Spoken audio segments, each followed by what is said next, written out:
Hello everyone, welcome to my YouTube channel Study with SC. I hope you are fit and fine at your home.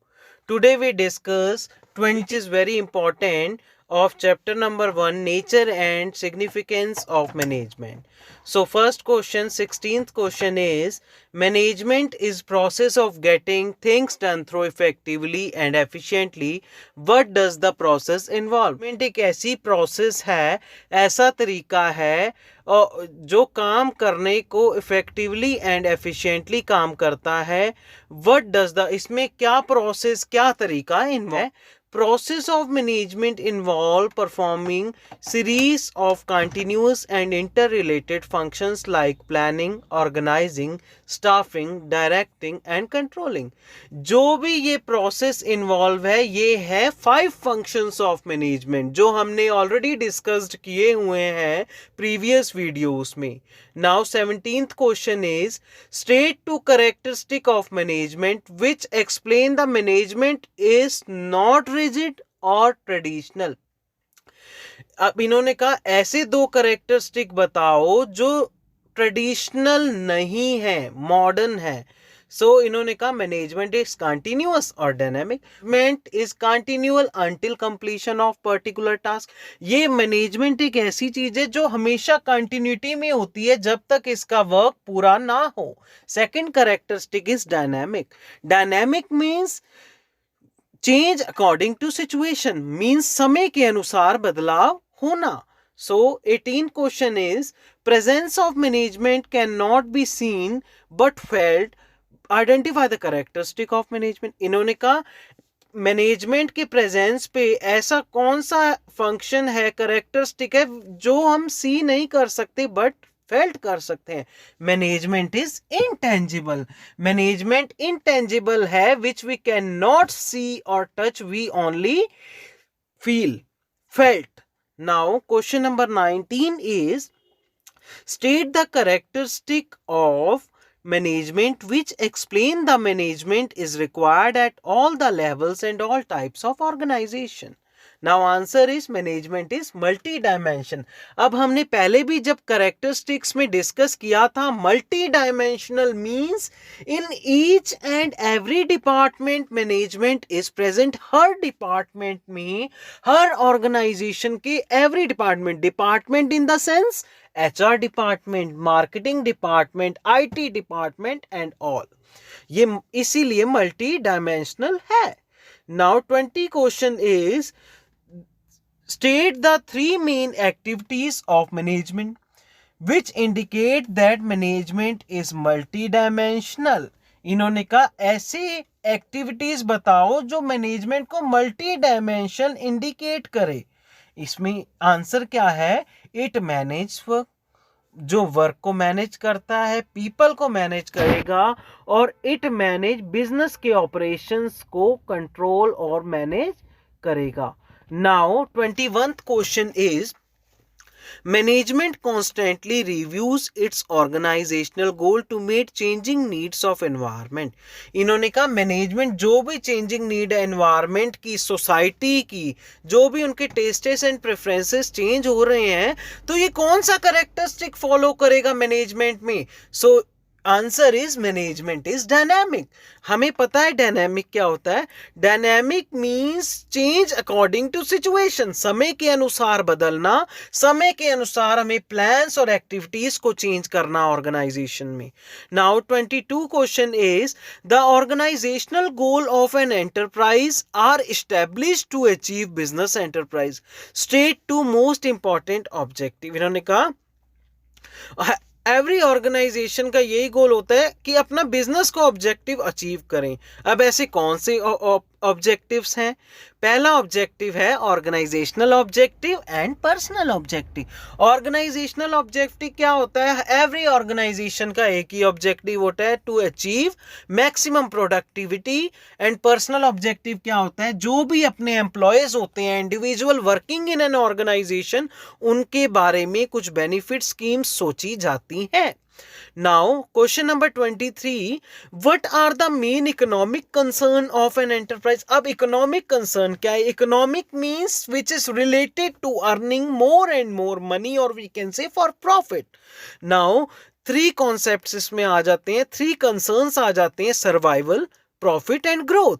इसमें क्या, survival means every business organisation की एक ये होती है कि मुझे इस बिजनेस में सरवाइव करना है, तभी मैं हल्के से जाके प्रॉफिट अर्न करूंगा. जब प्रॉफिट अर्न होगा तो बिजनेस अब चाहेगा कि अब मैं ग्रो करूं मार्केट में. So this is concern of an enterprises. So 24th question is, Sarika garments always reserve 3 position in their office for physically challenged or less abled individual. इसमें साफ दिख रहा है कि फिजिकल मतलब सोसाइटी के बेनिफिट की बात हो रही है, तो ये क्या है, सोशल ऑब्जेक्टिव है. अब इन्होंने कहा state 2 example of personal objective a business must fulfil. ऐसे कौन से ऑब्जेक्टिव्स हैं जो बिजनेस फुलफिल करता है ऑर्गेनाइजेशन के दौरान.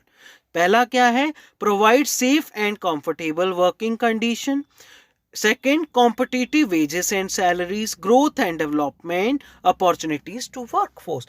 इन्होंने कहा safe and comfortable working condition organisation में होनी चाहिए. वो कैसे, जब सपोज कोई बंदा वर्कर काम कर रहा है, उसको कोई इंजरी हो जाती है, तो वहां पे जब वो मेडिकल फैसिलिटीज वगैरह प्रोवाइड की जाएंगी तो वो सेफ और वर्किंग कंडीशन है उनके लिए, उन्हें पता है कि हमारा यहाँ पे ट्रीटमेंट हो जाएगा. नाउ नेक्स्ट वन देखिए, 25th क्वेश्चन हो गया. 26 question, management must focus on personal objective to achieve the economic objective. Do you agree? इन्होंने कहा मैनेजमेंट फोकस कर रही है personal objective to achieve the economic objective, मतलब इंडिविजुअल का यूज कर रही है कि ज्यादा से ज्यादा इकोनॉमिक यानी कि प्रॉफिट मोटिव की तरफ, ताकि ऑर्गेनाइजेशन का गोल इफेक्टिवली अचीव हो.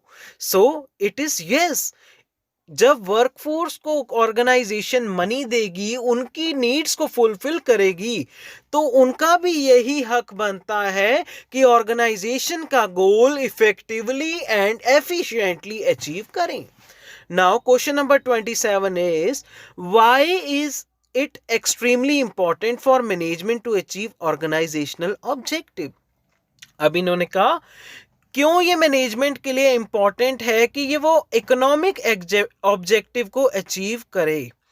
तो achievement of economic objective help business to achieve personal and social objective. इससे क्या होता है, पर्सनल ऑब्जेक्टिव भी कंप्लीट होता है क्योंकि इसमें एम्प्लॉयज वर्क करते हैं, उन्हें सैलरीज मिलती है, वो अपनी बेसिक नीड्स को फुलफिल करते हैं. और social objective welfare for the society.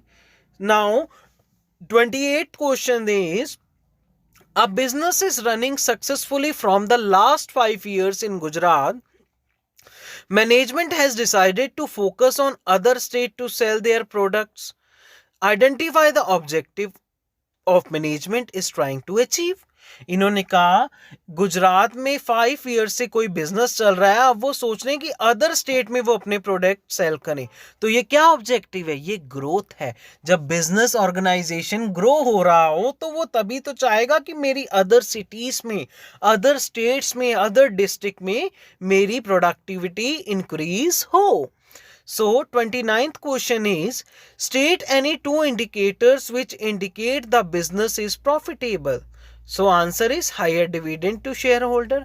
ज्यादा से ज्यादा डिविडेंड शेयर होल्डर को दी जाए. Business is able to meet all the cost. Now 30 question is, state 2 main indicators of growth. अब ग्रोथ के क्या इंडिकेटर्स हैं. पहला है इंक्रीज मार्केट शेयर. जब मार्केट शेयर बढ़ेगा, जब हम इन्वेस्ट ज्यादा करेंगे तो ऑब्वियस है कि हमारी ग्रोथ भी होगी. सेकेंड इज डाइवर्सिफिकेशन और introduction of new product line.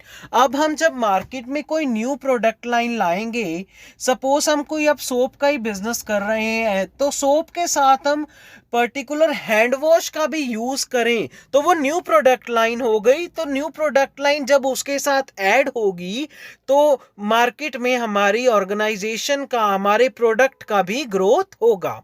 Now 31st question is state 2 things an enterprise में do to achieve the social objective. ऐसी कौन सी थिंग्स हैं जो एंटरप्राइज अचीव करे कि सोशल ऑब्जेक्टिव उसका अचीव हो जाए। So first one is provide equal employment opportunities to physically challenge section of society.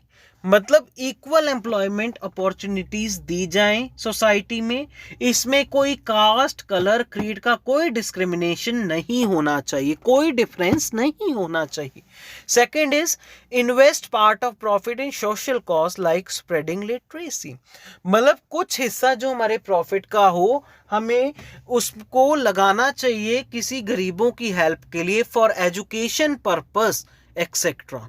Now 32 question is state 2 features of art present in management। अब art के क्या फीचर्स हैं जो मैनेजमेंट में प्रेजेंट है। Answer is continuous practice and creativity. जब हम continue practice करेंगे और क्रिएटिव माइंड से काम करेंगे तो मैनेजमेंट है। Second is personal application.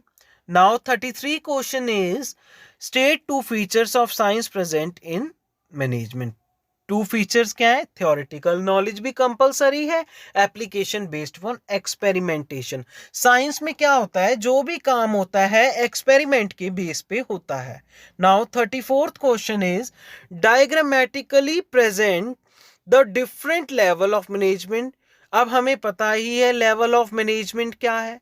Level of management we know that there are generally 3 levels of management: top level management, middle level management and lower level management, as we earlier discussed in the previous video.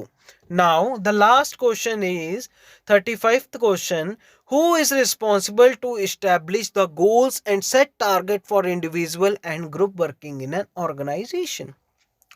इसमें लिखा है कि कौन responsible है जो organisation के goals and target को fix करता है कि ऑर्गेनाइजेशन को आगे कैसे चलाना है। तो ये सब टॉप लेवल मैनेजमेंट के हाथ में होता है। Thank you friends, please like and subscribe my channel and press the bell icon.